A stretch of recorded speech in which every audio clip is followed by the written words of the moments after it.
Today on Blissfully Tea Drunk with.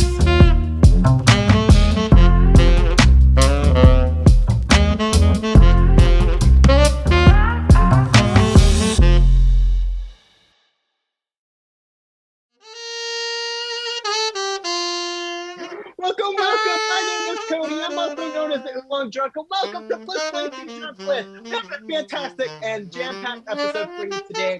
We've got Ethan back. He's still playing saxophone for us. All right, thank you, Ethan.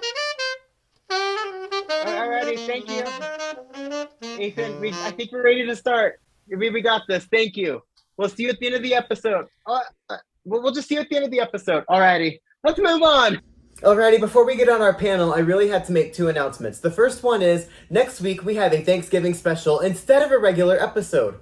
The Thanksgiving special will be airing on Black Friday, 7:30 p.m. U.S. Central, normal time for the show. The last announcement is, after that, we have the show's finale. However, if you want to see the show's finale live in person with me, I will be hosting a viewing party with Spirit Tea in Chicago, December 3rd, starting at 7 p.m.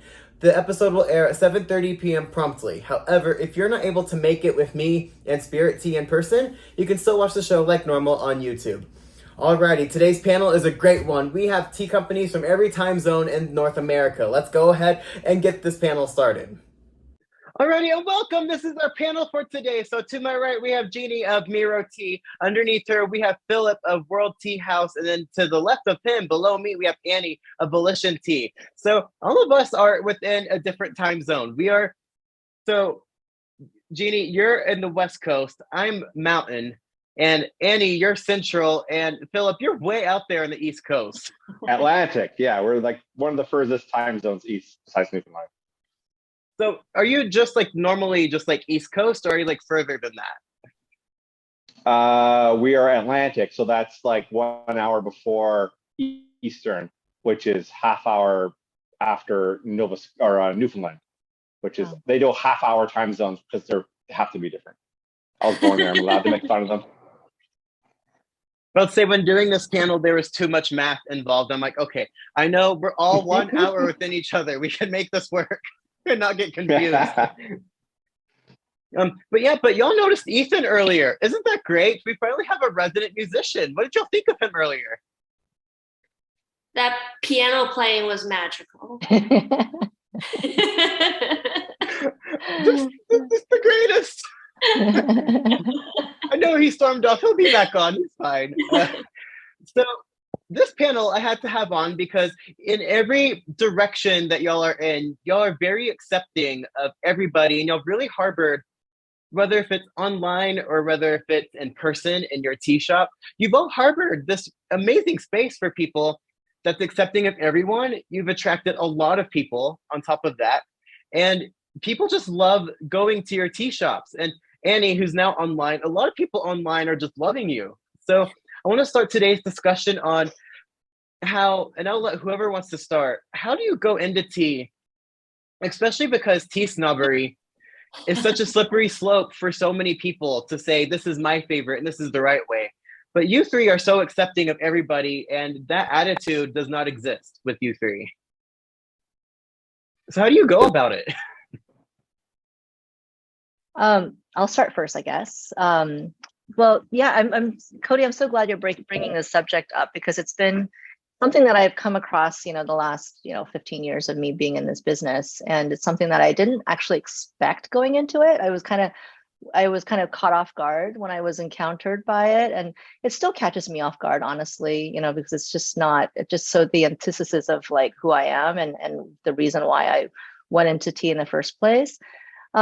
But I understand why people may feel like, this kind of this pride and this sense of like, passion about like, wanting to kind of share their idea of what tea is about. So I understand kind of the intention behind it, but I think, the outcome of it is just is this kind of gatekeeping and this kind of isolation and just kind of furthering, kind of othering of other people, when you do such things. So for me, I went into tea wanting to kind of with the love of tea, but wanting to genuinely share it. And by sharing it, for me, it was that whatever it was that would cause a person to want to be interested in tea, whatever avenue that is that kind of got them to pay attention to tea. It was the part that I was like, oh, yes, there's like, here's this thing. Yes, yeah, bubble tea, sure. Like, you're interested in bubble tea. Yes, like it's, we use like, really good tea, and then like in the history of bubble tea and how that comes still from the tea world.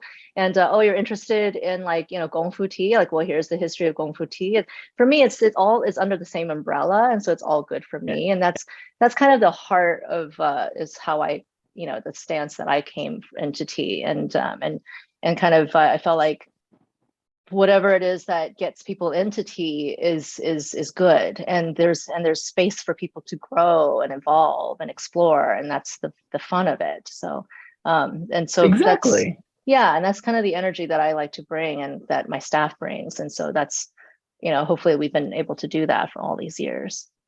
Because the way I enjoy tea is not going to be the same that someone else enjoys tea. So it's never the same. Like, we could all be drinking the same tea and it would all probably be made differently, but we would still enjoy it the same. And it's right for all of us. There's no wrong way. Absolutely. So Philip, how do you create the welcoming and open space that you have? Yeah, so my backstory is I grew up in a military family, so we had tea from all around the world growing up. I got into hotel finance in university, studying business, and had a workplace accident that gave me multiple impacts on my head and spinal injury. Was out of work for about a year, got heavy into tea at that point, just part of my recovery. Went back to work in the finance world, decided that, no, I like doing this tea thing better. So during my recovery, I was doing farmers markets, selling tea that I was collecting because I was obsessively drinking tea and getting stuff. And I had done a bit of writing and traveling before that. Everyone knows their tea cupboard. Mine turned into a tea house, and that was my home. Literally. And then I had to open up. Yeah, I had to open up an actual business or get divorced. So so World Tea House came of that. Just my passion for tea and importing stuff from small farms and drinking. And we took over a coffee cafe. So I flipped my tea house into a very cafe forward kind of experience where you can get tea lattes and tea apple juice ciders and all sorts of, like, basically all the stuff that cafes do, but not coffee. We do tea instead. So tea, hot chocolates, you name it. So we're very much like cafe style without the coffee focus. I just have this mental image, the movies when someone breaks up with someone or finds out that they're like the relationship ended and they're throwing their entire like closet out the window from the second floor, like, here's your stuff and take this with you. And I'm just imagining, for like, if you didn't get all your tea out, your wife just like, here's this tea and here's that tea, just tea flying out the window. So you had to have a tea shop. And maybe don't break the leaves. Not the marriage. Like, we could break the marriage, not the tea leaves. Priorities. But Annie, like they get to meet customers, interact with people in person, but you're mostly online. Up until recently, you've been branching out to have your tea sold in shops, but you specifically, you're online. How do you kind of break through to show that you're accepting when there's no face-to-face interaction? Sure. With people? It's very interesting because I like, from what I've heard, once Volition existed, that a lot of people have this perception that every Chinese grew up drinking tea Gongfu style, which is a very interesting perception because that is not how it was like at our home at all. Growing up, I witnessed my mom drinking lots of tea bags. And it's really interesting and ironic to think back now, but you literally have tea leaves plucked in China, got sent to outside of China to be made into tea bags and be sent back to China for retail sale and sold as this high English tea concept. And my mom was totally buying it. It was a lifestyle afternoon, drinking a cup of tea with the tea bag in there for a good decade, until her friend finally introduced her to high quality loose leaf tea. And that's when we started drinking it more Gongfu style. So with that personal experience, I never felt like I needed people to have to drink our teas Kung Fu style. I'm a huge believer in meet them where they are. So when I was sourcing teaware, it was really important for me that I have different levels of accessibility for people so that they can slowly transition, if they would like to, from a tea mug that has a built-in strainer to a compact version loosely of Kung Fu style to actual Kung Fu style, so that they have a variety of ways to slowly either change up the way that they're consuming tea, or change the way that they are brewing teas to see how different brews will result in different flavor profiles. It's funny you mentioned that, because it's to meet people where they're at in their journey, because I started my journey before I got introduced to loose leaf tea. One of my favorite hot teas was a salted caramel flavored black tea from Bigelow, and it's in the tea bag. Even now, I have a box of it, actually a box and a half in my pantry, because Kung Fu is amazing, but God, just you can't help it sometimes. Some of the flavored ones are still good. I'm not gonna ever dismiss the tea bags. I grew up Texas sweet tea, which is 4 family-sized Lipton tea bags boiled in a pot of water with a cup of sugar all day. so you'll become diabetic at the end of it, but it's still like I will still go back, and that makes me feel like home, and there's no wrong or right. So I want to ask this next question to Jeannie and Philip. So you both offer a wide variety, and I've heard there's like an ideology that comes from within like the restaurant industry specifically, that if a restaurant specializes in everything, they may not be that good with everything. But you guys aren't the case, because you have people come to your shop for different reasons, and you cater to so many different people, but the quality and the way that people love you is the same, regardless if they're there for a boba, or if they're there for an unflavored Taiguan yin, or if they're there for a jasmine tea. Like, you hit everything from every angle. How do you manage to keep up with the different types of tea drinkers and making sure that they're taken care of while also keeping an eye on quality? For myself, I am somebody who, honestly, I buy for myself, Cody. Like, I'll be completely honest with you. I'm keeping my customers in mind, of course, but I created Miro to really to appease my own needs for tea. Honestly, I have a really broad like appreciation for tea, where I grew up also drinking tea in my family, but they were brewing it incorrectly, and they were drinking it purely because they felt like it was the right thing to do, was to drink tea. And I appreciate it for that idea. And then also as I got older, I helped my parents open up a bubble tea business, and so I have that background. But I also drank tea all through college properly, and I drank really good tea. And so I have this kind of very broad background with tea. And for me, my moods tend to kind of swing around, and I like to drink herbal teas one day. I like to drink oolong, I like to drink a chaud pu'er, and so it kind of shifts. And so for me, and also because I've drank such a wide variety of tea and such a over the years, that I do tend to get kind of picky about what I like. And so I pick teas based on what I think is that I think I would enjoy, but I also really believe that my customers really would enjoy and they would appreciate as well. And they happen to, I believe, to align with being just very high quality teas. And so I'm constantly, and because like I said, I get kind of bored very easily. So I'm constantly sourcing and tasting and just trying out new things and different ideas of what good tea is. And I'm not locked into a set idea. And you have to understand, the history of Chinese teas is also or just tea in general is so varied, right? And so, Exactly. and I'm a big history buff. And so I like to represent that history through my lineup of teas. And so, and what I found is that with my customers, I get that, I have customers who come in and be like, I just want a traditional black tea. Can I just get a traditional black tea? And that could mean all kinds of things depending on who it is that's asking that, right? And so it's not like, Exactly. oh, it's a Chinese black tea or it's an Indian black tea or whatever. It's depending on who's coming to me based on their own experiences with that tea. They have their own idea of that, and I respect that, and I like to try to provide for them. So So that's really the reasoning. It's very much like, so it sounds like you just put yourself in the consumer, like the customer's shoes. Like if you were walking into your own shop to buy a cup of tea, what would you want? And Absolutely. And Philip, you don't necessarily do boba tea, but you also do other types of tea that are for different ours people. So we kind of merged traditional tea house into cafe culture. Throughout my traveling around the world, being military and in hotels, I kind of had this little notebook that I was taking ideas and stuff like that from every place I visited. I like this layout. I don't like this.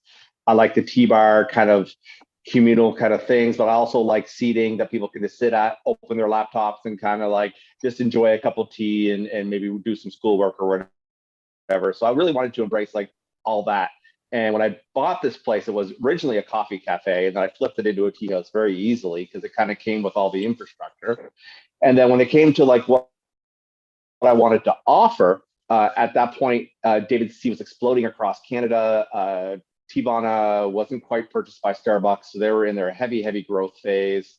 And I was like, okay, this flavored tea stuff's really doing well. Not my cup of tea. I don't generally drink flavored teas, but you know, our Earl Grey cream and our chocolate monkey pay our rent. So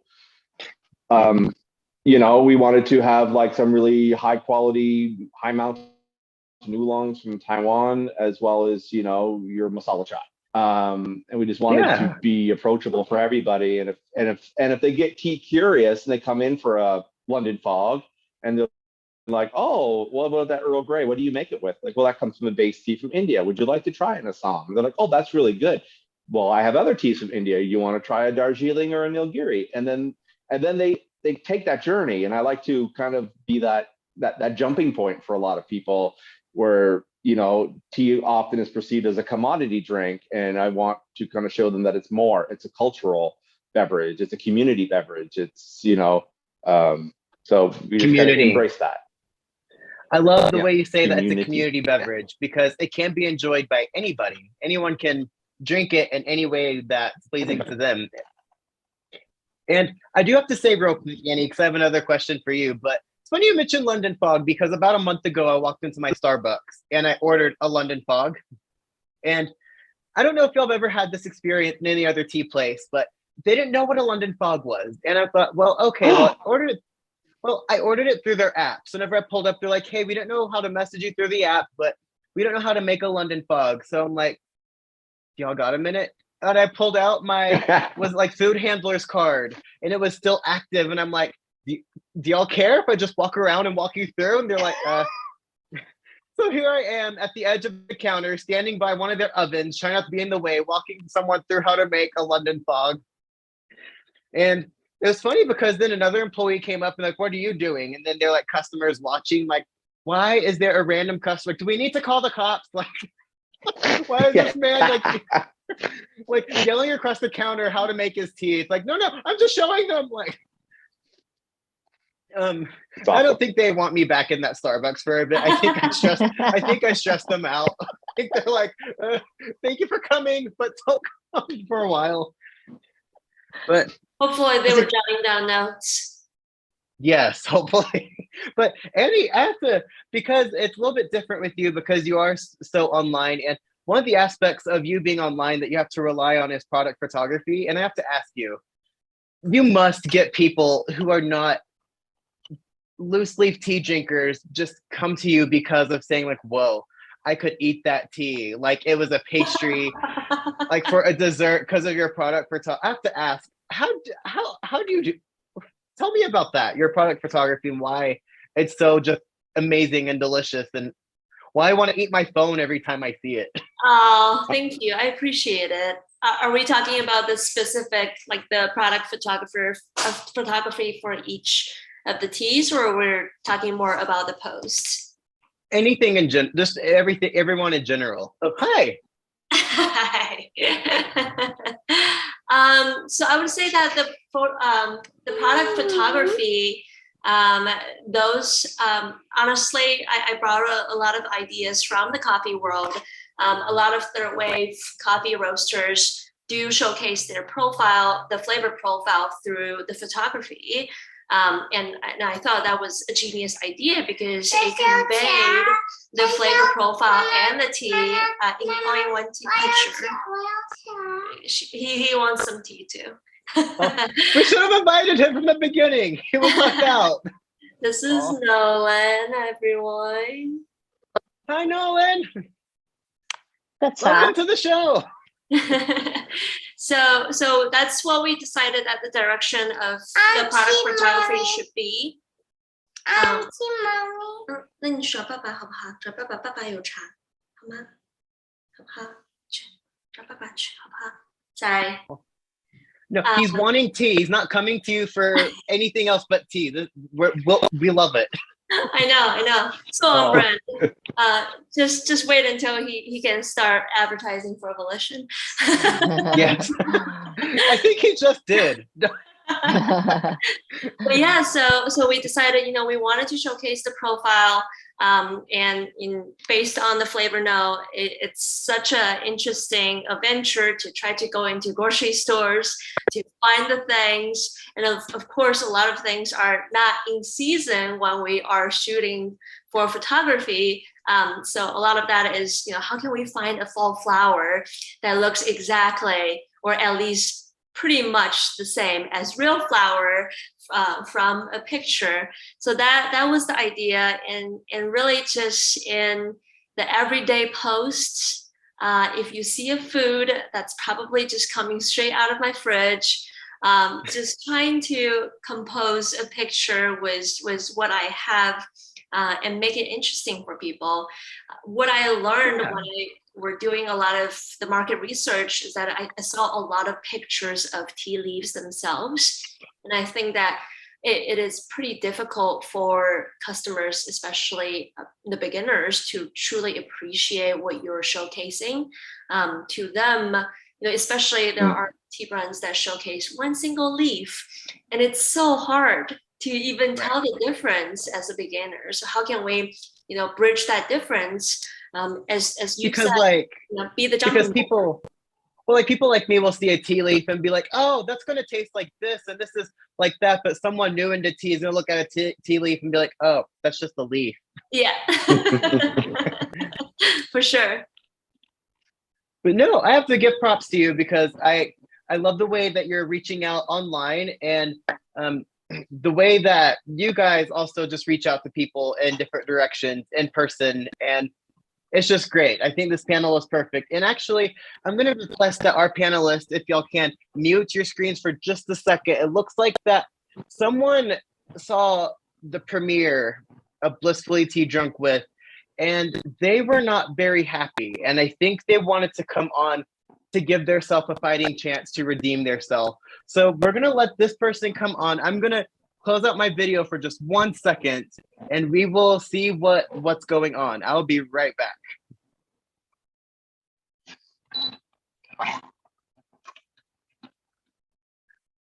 First, my name is Karen, and this host named Cody and that woman from SanGuine Tea, how dare they slander the hard work that us Karens put into protecting people from bad customer service.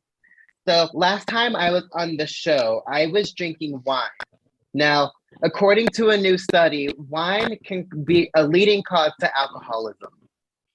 So now I switched over to sparkling water, and I like Coke products because I've heard that they're great for the environment. Or was it the other way around? I don't know. But today I have to redeem myself because this SanGuine Tea woman and this Cody hosting this show, how dare they just come on and slander me in the way that they do. So to tell you that I'm not really as bad as a Karen as they say I am. So today I pulled up some of my favorite posts from the tea subreddit. One of the most kindest, most loving places in all of tea. And I'm going to explain to you about why these people are just trying to really help you. And we're not really Karens out there, because even when ordering tea online, you can also have bad customer service.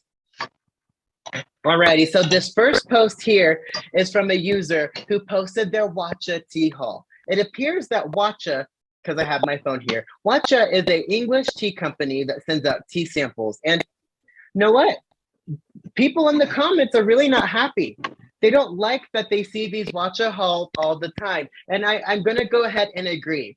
If you're happy about tea, we get it. We can appreciate that you appreciate tea, because what I've learned from the tea subreddit is everyone gets it.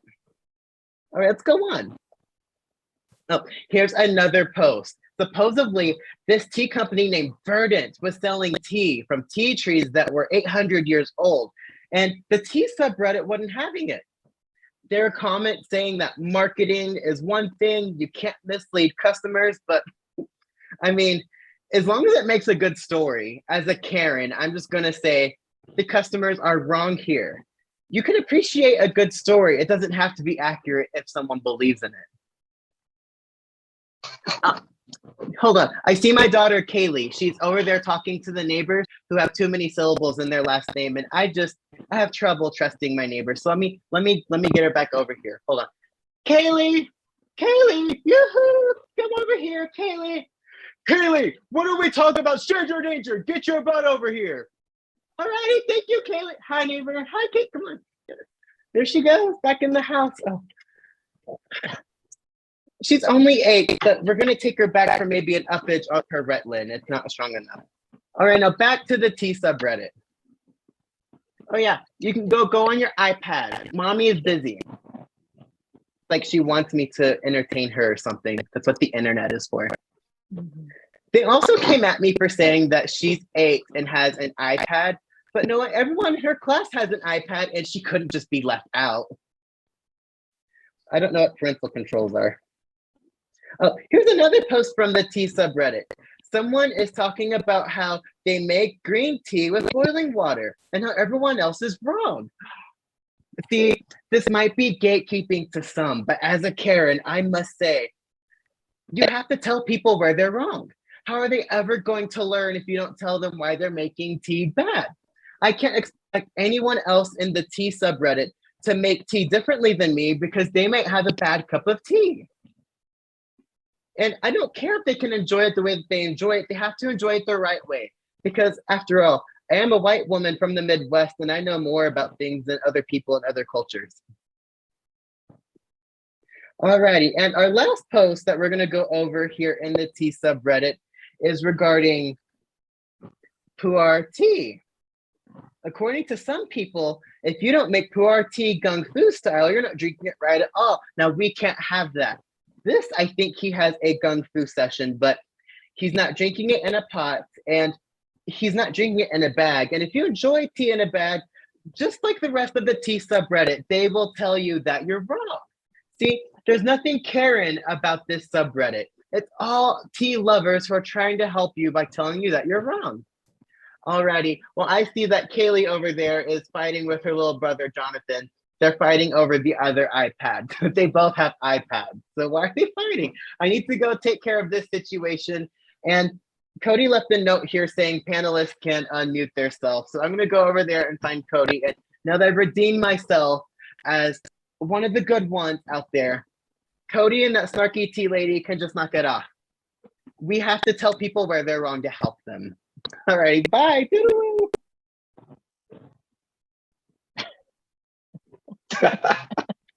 Cody is always so entertaining. Creative. All the Karens. Alrighty, she went that way. I don't know why. The project Snarky Tea and I have, you guys. I will provide a link down below. We're still raising money for the Trevor Project for the anti-Karen tea. So go ahead and check them out so you can take Karen's wig before I do next time on the show. But no, I have to make a quick comment because before we go, the tea subreddit is something. I mean, I guess every niche in every direction is interesting in its own way. I remember I posted a positive review of a tea I was in love with, and like 4 people called me shill and accused me of being paid for this positive review. Yeah. Now you had to face You that. can't pay me. I'm too expensive. So get that out of the way now. So before we go today, do we have any final comments or anything that anyone here wants to say to the audience watching at home today? I'll just say, like, thanks, Cody, for including me, and for the rest of the tea world. I hope everybody gets a chance to take a little break and drink the tea that they love, and continue exploring the very, very vast and very, very storied world of tea, and we connect with each other with a loving heart. That's all. I love it. And Philip, do you have any last words you want to say to our panel before we move on to our next activity? Again, I'm going to reflect on that. Thank you again for including me and for recognizing the inclusivity of a lot of tea companies. Throughout the ages, tea houses and tea has always been inclusive. Wars have been fought and stopped over it. It's so multicultural and such a multifaceted beverage that it's almost closed-minded to only serve it to one particular crowd. So it's nice to see that recognition. Thank you. And Annie, before we go, we have to shout out, about 2 to 3 weeks ago, Volition had their 1-year anniversary. So you must have had, I have to say that it was fun celebrating it with you and all the comments and things that people posted. And that was 2 or 3 weeks ago. I know we're missing it just a little bit, but it's great you just had your 1-year anniversary. So any final thoughts on that? Thank you so much. We're super thrilled that we get to exist in this beautiful tea world for a year, many more years to go. We would like to thank everybody, including you, Cody, for your support in our journey. And it's been incredible. We would love to share tea with all and everyone, just like you said. And as far as that caption that came up earlier, no, we recorded this after the fact. We're not worried about continuity. Continuity is solid here.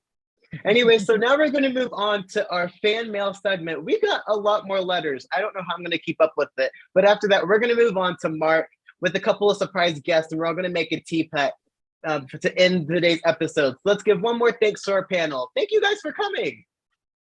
Thank you for Thanks having us. Thank you. Alrighty, now let's move on.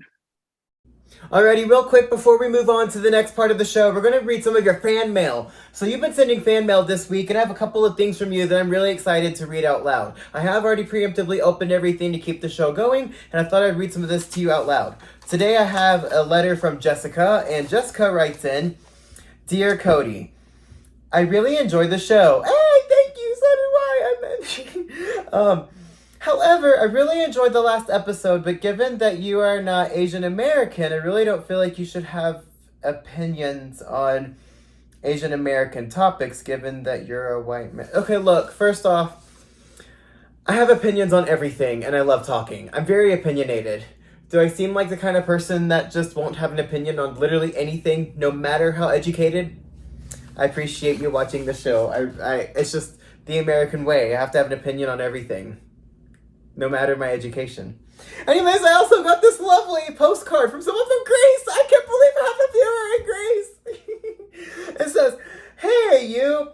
I was watching the show and realized that I had missed your birthday. God damn it, this is not my birthday, okay? Why would you send a postcard all the way from Greece? And okay, you know what? It is my birthday. Alrighty. Everybody, this is my birthday. We're moving on to the last thing. This was a really rather big package, and I was excited to open it, so I went ahead and took some of this out. Oh, it's Scrabble. Huh. It's Travel Scrabble. It's the crossword game. You FedExed it to my P.O. box, which is an interesting choice, but it came with a letter. Dear Cody, I really enjoy reading your blog. I've read your blog for years. Hey, I've been writing on it for years. However, I got you Scrabble because when reading your blog, I've always noticed that you have random typos. Hopefully this game can help you practice correct spelling. Okay, you know what? Thank you for Scrabble. This will bring me hours and hours of joy. I appreciate you sending this. Anyways, if you want to send fan mail to my P.O. box, we only have one episode left to do fan mail on. It will be at this here address. You have one episode left. This is your last chance to send fan mail to be read out loud in the show. And now we're going to switch over to the next part. Alrighty, we have an incredible We have an incredible segment for you. It's going to be art. We're going to make tea pets here on the show. Let's go ahead and switch over. Alrighty, so now we're moved on to our tea pet making segment. Today we have Mark over to my right. He is a potter over, as I just found out, on the East Coast. I think on the West Coast. But you're a potter. You've been on the show before, and you Correct. made tea pets. And you sent me this tea pet. And he is, however the lighting is, he's a cute little hedgehog. And I thought, what would be a better activity to end the episode than to have you on? Because last time you were on, we made Guy wands with a few other potters. Yep. But I was so outnumbered and so out even with skill and experience. So now we have two other incredible people going to join us on today's segment. So for today's other two guests, we have Jeffrey of UNY Tea, and Dee. She is the tea blogger on Instagram, and we've been friends. And you've been on the show before. I've been on Jeffrey's podcast. We all know each other. But I thought, now someone who has better skill than me, but not so much as a potter, can maybe help balance out the skill set that Mark has when we do our activity. So, Mark, you've been doing pottery for quite a while, but how long have you been making tea pets for? The first ones that I made were actually made out of spouts. So when I lived in Seattle, it was like 5 or 6 years ago now, I would always make extra spouts when I'm making teapots, and I still do that. I have a whole bunch right now that are waiting to be attached. But when I end up with extras, I was cutting them and assembling them into these sort of funky looking heart valve things. And they weren't very cute at all, but they were interesting. And that was kind of my start on tea pets. And it kind of stemmed from there. I make, sort of funky, non-traditional things that are just extras for my process. And then I've also made a couple on request. So it stouted from there. Yeah. All right. Yeah, exactly. So we all have our clay, and I have a timer over here because what would be more fun than to make something as relaxing and meditative as the art of clay than to add anxiety to it. So I have a timer over here, and Dee and Jeffrey and I are, and you as well, we're going to make a tea pet in 5 minutes, and we're all going to show off our creations and how well we did them. And we're going to start the timer in just a second. I'm cleared off and pretty much ready to go. Are y'all ready? Ready. Got my clay here. I'm ready to go. Y'all ready? Alrighty. Let's go ahead and get started now. Yeah, you did add a little anxiety to it. Hey. That's why I have all this energy for this show. I keep getting asked, where do you get all the energy to film all of your episodes like back to back? I mean, consecutively week after week. Because continuity. Yeah. Speaking of continuity, what did y'all think of the panel that was just on? Wasn't it great? Alrighty.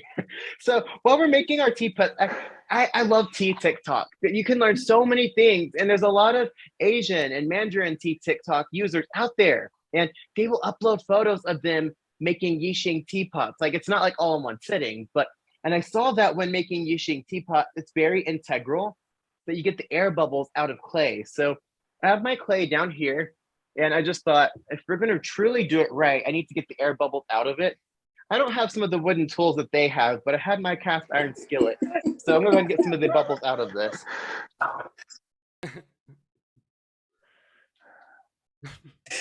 That should be good, right? Oh my goodness. Maybe we air it out a little more. Maybe we just...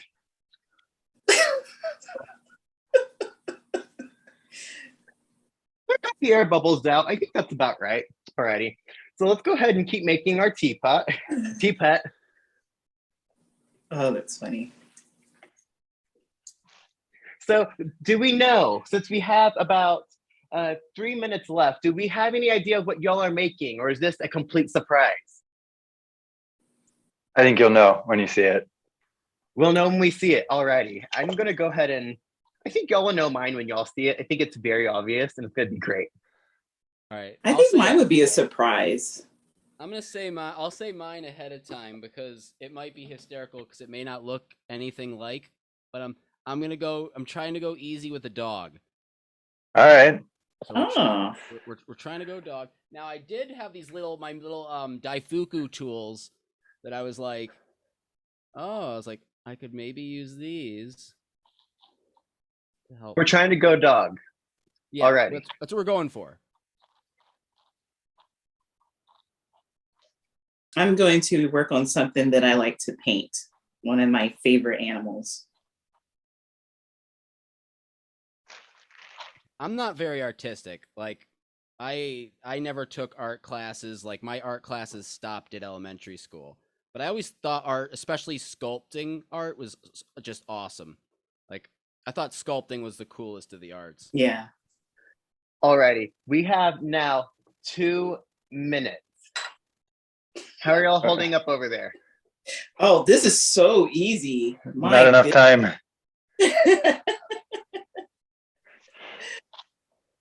Not enough time, definitely. I only need 1 minute. I'm just kidding. Show off. LD, how much of an artist? I know you've done a lot of artsy things, but how much of an artist are you? I'm actually an artist. I don't think you know this. No, wait, I know you're an artist because I've seen your art. That came out so wrong. Hold up. Can I start over and ask that differently? How long have you've been an artist for quite a while? Because I've seen your paintings and they're magnificent. And you're so amazing at what you do. Why, thank you. Good save. Is painting It's the anxiety of the timer. Like, you and I are friends. Like, I know you. Is painting art your main art outlet? Yes. Nice. Oh, we lost Jeffrey to the void. Oh yeah, I'll be back.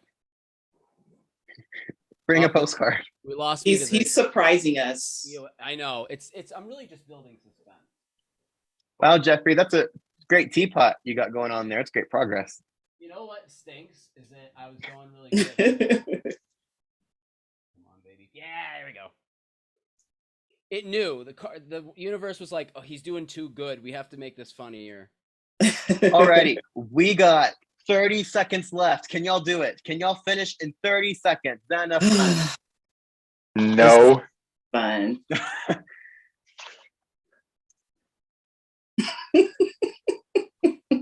I think mine's gonna turn out great. I'm really excited. This is interesting. I think I have it. Alrighty, we got 5, 4. No, I'm wrong. Math has lots of numbers. Now we have 5, 4, 3, 2, 1, and clay pieces down. Alrighty. So, how was that? Good. Way too fast. Stressful. It was. I don't know. I think I've gotten a rough idea of mine. What do y'all think of y'all? Look, I need to say that if I had been given more time. Oh wow, Totoro! Totoro! Yes. Oh man, That's wait a minute. amazing. Wait, hold that back up. Hold that back up. I didn't get to the teeth. That's I amazing. love it. Can I hug him? I want a Totoro. Oh, Well, that's definitely a dog. Okay, so Jeffrey, we're looking at yours now, and you have that is a not. Is that Yeah, like, it's a that's great dog. Wow. I know, dude. If I had been given more time, this could have gotten. See, look at yours. You have a duck. Wait, is it? I have a platypus? tardigrade. It's a water bear. My Oh, exotic animal. cool. Yeah. He's cute. That's Look a at great him. choice. You could even have tea in space with that little guy. Mhm. Definitely. Alrighty. So for my tea pet, I thought I did a fantastic job because I have my friend Gary, and Gary's antenna, he broke. Gary, let's swap a photo of Gary for the screen for everyone. There's Gary. That's my tea pet, Gary. He's been with him forever. Even though that's Gary too, he's been with me for years. But since he's alone, I thought I would make my own version of a snail to go with him. And the version of this snail is, especially if you look from this angle, how's the lighting? If you look from this angle, that's his Oh. eyes. Okay. And yeah, he's just a snail. He inches along, and however you look at him, it's just he's just inching around. And yeah, this is, especially from this angle, you get a new perspective on the snail. And isn't it just great how Oh yeah, absolutely. you can make anything with art? Wow. I hope Gary likes his new friend. I'm will. excited He will. when Gary super glue dries. I can't wait for him to meet him. Awesome. Well, so this was a lot of fun. I like this. This is a great game.